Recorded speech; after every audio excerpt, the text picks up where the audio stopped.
Hoy en día, si ya cruzaste por secundaria, seguro que conoces la tabla periódica, pero ¿alguna vez te has preguntado cómo se hizo? Si lo has hecho o no lo has hecho, pon mucha atención a este video, ya que tocaremos los puntos más relevantes en la creación de esta.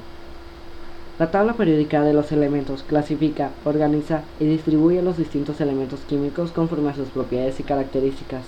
En ella se encuentran todos los elementos químicos hasta hoy descubiertos. Esto nos sirve para saber todas las características sobre los elementos, su peso, su masa, el grupo al que pertenece y otros datos. Suele atribuirse la tabla a Dmitri Mendeleev, quien ordenó los elementos basándose en la variación manual de las propiedades químicas. Si bien Julius Lodermeyer, trabajando por separado, llevó a cabo un ordenamiento a partir de las propiedades físicas de los elementos. La forma actual es una versión modificada de la de Mendeleev. Fue diseñada por Alfred Werner. Pero antes de que se diseñara la nueva tabla periódica, había muchos modelos, de los cuales destacan 6. Entre estos están los de Johann Wolfgang Dobreiner, John Alexander Newlands, Chancostois, Dmitri Mendeleev, Lothar Meyer y Henry Moseley.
Uno de los primeros intentos para agrupar los elementos de propiedades análogas se debe a Dobreiner, quien en 1817 puso de manifiesto el notable parecido que existía entre las propiedades de cierto grupo de 3 elementos, con una variación gradual del primero al último.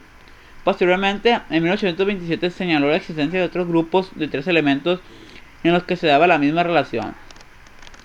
A estos grupos de 3 elementos se le denominó triadas. Si a 1850 ya se había encontrado unas 20, lo que indicaba una cierta regularidad entre los elementos químicos. John Alexander fue un químico analítico inglés que preparó en 1864 una tabla periódica de los elementos establecida según sus masas atómicas y que señaló la ley de las octavas, según la cual cada 8 elementos se tienen propiedades similares. Se estableció como químico analítico en 1864 y en 1868 llegó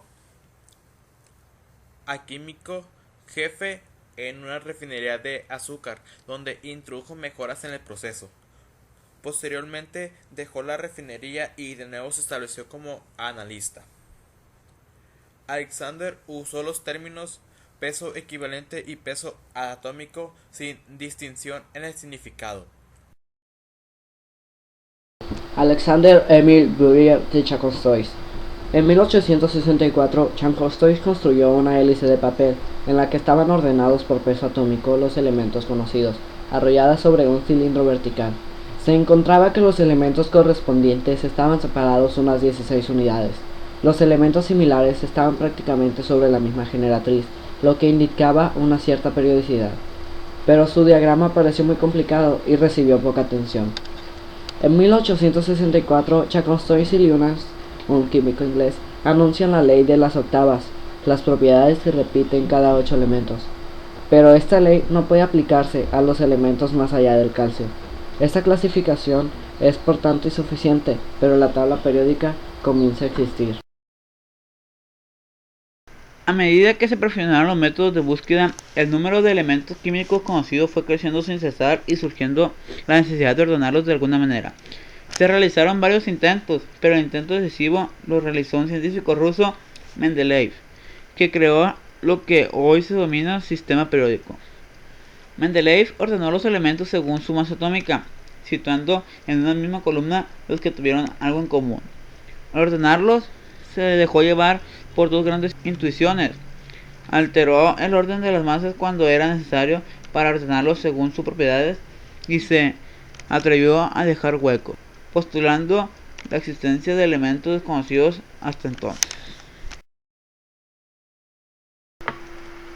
Julius Lodermeyer encontró una correlación distinta hallada por Newlands.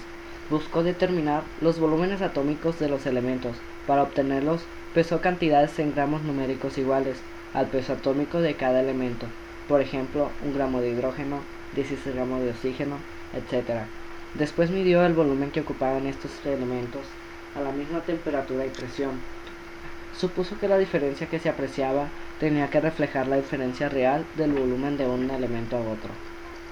Al graficar los valores que obtuvo en función de los pesos atómicos, observó que se presentaba una serie de ondas con ascenso en el peso atómico, que correspondían a un incremento en sus propiedades físicas.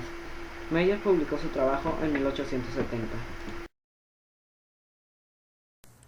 Henry Moseley fue un químico y físico inglés.